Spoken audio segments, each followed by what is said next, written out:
A can complete a work in 25 days and B can complete the same work in 20 days. They started the work together but left after 4 days.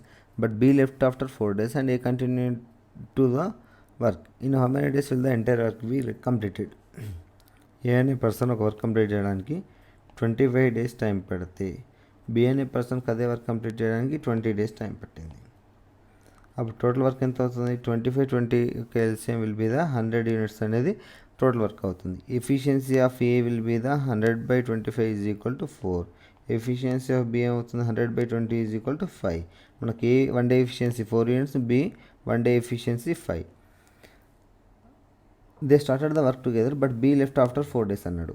A plus B అనే ఇద్దరు persons work start చేశారు. Work start చేసిన తర్వాత 4 days తర్వాత B అనే person వెళ్ళిపోతే remaining work చేయాల్సింది ఎవరు? ఏ ప్లస్ బి. మనకు టోటల్ వర్క్ అనేది 100 యూనిట్స్ టోటల్ వర్క్. ఏ ప్లస్ బి ఫస్ట్ 4 days చేశారు కాబట్టి ఏ ప్లస్ బి 1 డే ఎఫిషియన్సీ ఎంత? 4 + 5 9. 9 × 4 is equal to 36 units of work అనేది కంప్లీట్ చేశారు 4 daysలో.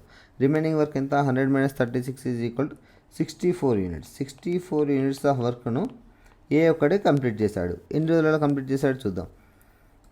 64 units remaining work by A efficiency 4. 4 × 1 = 4, 1 × 4, 4 × 6 = 16 days. ఏ ఒక్కడు 64 యూనిట్స్ని 16 daysలో కంప్లీట్ చేశాడు. ఏ ప్లస్ బి 4 days వర్క్ చేశారు. కాబట్టి టోటల్ వర్క్ కంప్లీట్ కావడానికి ఎన్ని డేస్ పట్టింది? 4 days + 16 days is equal 20 days. ఆ వర్క్ కంప్లీట్ కావడానికి 20 days టైం పట్టింది.